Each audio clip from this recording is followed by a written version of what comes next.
Pour le groupe La France Insoumise, Monsieur Bernalicis. Merci Madame la Présidente.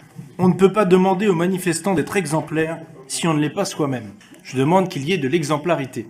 Cette phrase qui a été prononcée le 20 janvier 2019 n'est pas celle d'un député de la France Insoumise ou de son président de groupe, mais c'est bien celle du porte-parole du gouvernement, Benjamin Griveaux.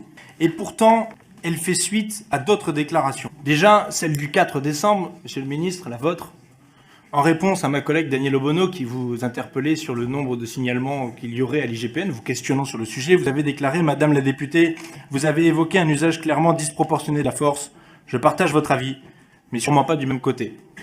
Fermez le banc. Vous avez d'ailleurs ajouté le 15 janvier dernier, et vous avez récidivé devant moi, je ne connais aucun policier, aucun gendarme qui ait attaqué des gilets jaunes. Vous confirmez une nouvelle fois.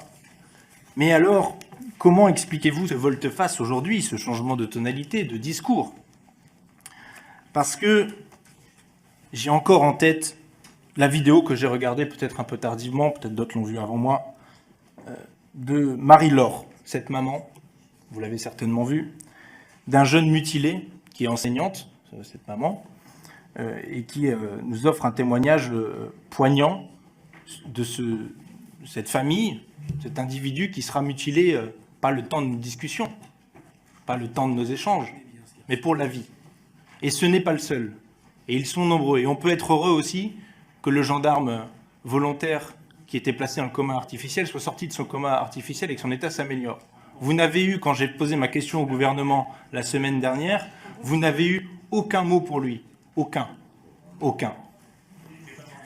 Il est pompier. Clairement, vous avez ajouté tout à l'heure, il n'est pas normal de défiler quand on est armé. Oui, plus il y a d'armes dans les manifestations, de quel côté qu'elles soient, plus vous augmentez la possibilité, la potentialité qu'elles soient utilisées. C'est pourquoi nous avons été un certain nombre, face aux mutilations multiples, aux blessures graves multiples, comme le défenseur des droits par exemple, à demander l'interdiction de l'usage des LBD 40 et des grenades GLI F4. Et je réitère cette demande. Et d'ailleurs, elle sera faite par voie d'amendement sur ce texte. Nous en profiterons. Je voudrais ajouter que finalement, je suis étonné avec ce bilan qui est le vôtre de vous trouver encore là. Mais ça, on commence à être habitué.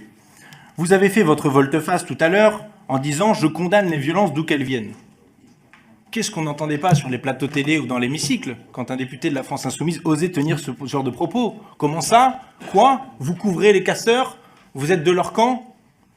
Je vois qu'il y a un éclair de lucidité qui a touché un certain nombre de membres de l'exécutif et de la majorité parlementaire, et je vous le dis très sincèrement, tant mieux, parce que ce climat était très pesant, très pesant. Vous avez ajouté que dans le cadre, qu'il y avait un cadre judiciaire avec l'IGPN pour des sanctions. Non, je ne crois pas que ce soit un cadre judiciaire, l'IGPN, je crois plutôt que c'est un cadre administratif, et que des fois, dans un certain nombre de situations, le cadre judiciaire tend à manquer. Et vous voyez très bien à quoi je fais allusion. Peut-être un des non-sujets, puisque vous avez dit qu'il n'y avait aucun policier, aucun gendarme qui avait attaqué. Finalement, on se demande pourquoi votre propre ministère saisit l'IGPN, ou l'IGPN, pourquoi elle s'auto-saisit.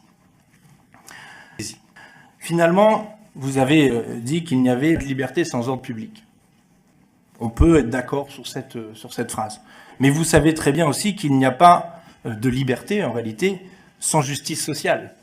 Et qu'il n'y a en définitive pas d'ordre public sans justice sociale. Et qu'il s'agit là du consentement à l'ordre. Le consentement à l'ordre ne peut pas se faire qu'à base de matraques ou de lois sécuritaires.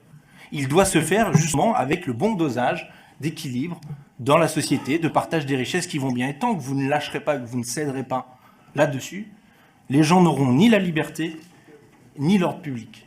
Parce que cette société n'est pas tenable pour personne, sauf pour la petite minorité qui continue d'accumuler. Vous dites que c'est une perte de temps, qu'il ne faut pas perdre de temps sur le sujet. Moi, je pense qu'il faudrait en perdre à partir du moment où on parle des libertés fondamentales. Et finalement, on voit que de plus en plus, le juge n'est plus lui-même le garant des libertés, mais que c'est bien l'exécutif qui s'en porte garant, et on voit dans quelles conditions. Vous inventez déjà des délits qui n'existent pas dans un certain nombre de vidéos, ça en dit long sur votre état d'esprit. Et on voit bien d'ailleurs que vous mettez par votre doctrine, par ces provocations permanentes, en danger tout le monde. Les policiers eux-mêmes, parce qu'ils commencent à être fatigués, Et on peut les comprendre que ce soit difficile de faire du maintien de l'ordre dans l'État, et évidemment les manifestants aussi. Il y a un mot que vous n'avez pas en bouche, c'est la désescalade.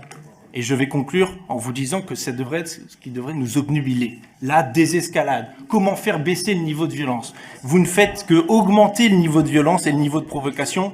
C'est en réalité là une loi de circonstance, parce que sinon les sénateurs de la République En Marche auraient voté avec zèle cette proposition, ce qu'ils n'ont d'ailleurs pas fait. Prenez des mesures de justice sociale, vous réglerez les problèmes de liberté.